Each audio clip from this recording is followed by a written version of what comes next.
عرب جو جوا کھیلا کرتے تھے وہ جوا قوم کے فائدے کے لیے کھیلتے تھے.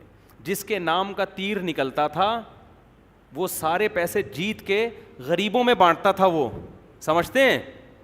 لیکن اسلام نے کہا یہ طریقہ پیسہ کمانے کا ٹھیک نہیں ہے, بھلے آپ غریبوں کو ہی کھلا رہے ہو.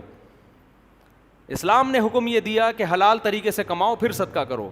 تو آج انشورنس والے یہی کہتے ہیں کہ ایکچولی ہم قوم کے فائدے کے لیے یہ کام کر رہے ہیں. انشورنس میں جوا کیوں ہے؟ آپ قسطیں جمع کروا رہے ہیں, بھائی حادثہ ہو گیا تو پروفٹ کے ساتھ یہ پیسے مل جائیں گے, حادثہ نہیں ہوا تو یہ رقم آپ کی ڈوب جائے گی. اٹ از کالڈ جوا. سمجھتے ہیں؟ یہ طریقہ ہی ٹھیک نہیں ہے.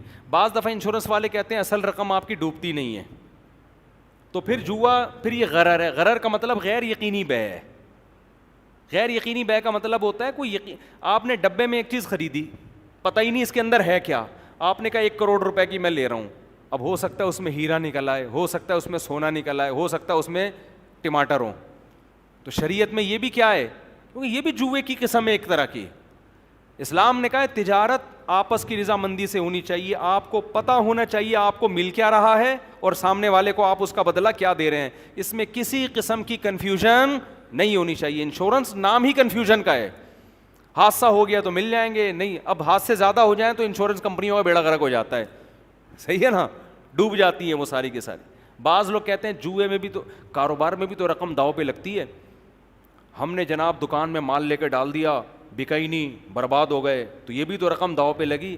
نہیں برباد ہوئے, کیونکہ وہ جو مال آپ نے لے کے ڈالا ہے وہ آپ کا اپنا ہے, کھائیں پئیں بیٹھ کے آپ اس کو, وہ تھوڑی ڈوبا ہے آپ کا. سمجھتے ہو؟ جبکہ جوئے میں تو چیزیں ہی ڈوب جاتی ہیں. تو یہ جو طریقہ آج کل انشورنس کا چل رہا ہے, لائف انشورنس, بیمہ پالیسی, اس کی تمام قسمیں اسلام میں کیا ہیں؟ بولو, حرام ہے. یہ پیسہ کمانے کا, اور انشورنس کمپنیوں کا مقصد بھی آپ کی خیر خواہی ہرگز نہیں ہوتا, بزنس ہے. تو یہ بزنس کا 2 نمبر طریقہ ہے. اب اس غیر مسلم تو کسی قانون اور ضابطے کے پابند نہیں ہیں. ان کے ہاں جب ہومو سیکشولیٹی حلال ہو گئی تو ان کو جوئے سٹے سے کیا کرنا ہے, وہ تو باقی تو رہ ہی گیا نا, باقی تو چھوٹے چھوٹے ہیں نا. وہ ایک آدمی نے زنا کیا, ناجائز بچہ پیدا ہو گیا, لوگوں نے کہا اللہ کے بندے حمل سے بچ لیتا, حمل ٹھہرانے سے کوئی طریقہ اختیار کر لیتا ایسا کہ پریگننسی نہ ہوتی. اس نے کہا یہ مکروہ ہے, حمل روکنا اسلام میں کیا ہے.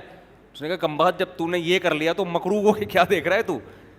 تو اب جب گوروں نے ہومو سیکشولیٹی کو حلال کر دیا ہے تو ان کے یہاں جوا سٹا سود مود یہ تو چھوٹی موٹی چیزیں ان کے یہاں, تو کہتے ہیں اس میں کیا ہوتا ہے.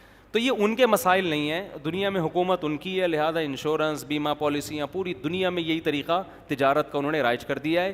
یہ پیسہ کمانے کا نہ فطری طریقہ ہے. اس میں کیا ہوگا, جب حادثات کا ریشو بڑھے گا کمپنیاں بیٹھنا شروع, اور یہ نہ ان کا مقصد آپ کے ساتھ تعاون ہے. اس کی دلیل یہ ہے کہ آپ نے اگر لائف انشورنس کروانی ہے تو پہلے میڈیکل ٹیسٹ ہوتا ہے کہ بندہ بالکل فٹ فاٹ ہو, جبکہ تعاون میں ہی دیکھا یہ جاتا ہے کہ بندہ بیمار ہو تو پھر وہ زیادہ قابل تعاون ہوتا ہے. یہاں یہ دیکھا جاتا ہے کہ اگر انا للہ و انا الیہ راجعون کا امکان ہے تو پھر وہ پالیسی آپ اس کا ممبر نہیں بنائیں گے آپ. تو اس کے متبادل ہے تکافل.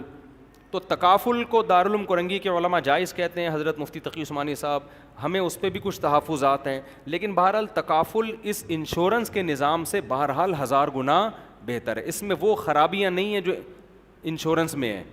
پھر بھی ہماری نظر میں ہمیں ابھی تک تکافل پہ اطمینان نہیں ہے. میں ذاتی طور پر یہی فتویٰ دیتا ہوں اس کے ناجائز ہونے کا, لیکن ہم چھوٹے لوگ ہیں. حضرت کو ہم نے کچھ سوالات بھی لکھ کے بھیجے تھے, اس کا جو ہے وہ حضرت نے جو جواب دیا اس میں ہمارے جامعہ کے بعض حضرات مطمئن نہیں ہوئے.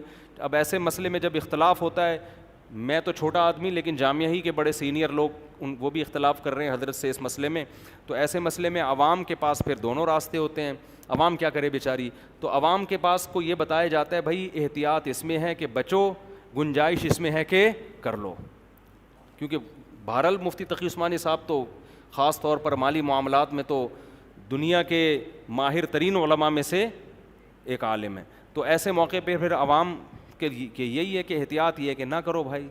ویسے بھی میں لوگوں سے کہتا ہوں یار تم نے حادثات سے بچنے کے لیے اپنے پہلے ہی پیسے جمع کر کے رکھ لو نا, کچھ پراپرٹی لے کے ڈال دو. ارے کچھ پیسے جمع کر کے ایک پلاٹ لے کے ڈال دو کہ کچھ ہو گیا تو یہ پلاٹ بیچ کے تلافی کروں گا. سمجھتے ہو, یہ زیادہ اچھا ہے, یہ بالکل بے غبار طریقہ ہے.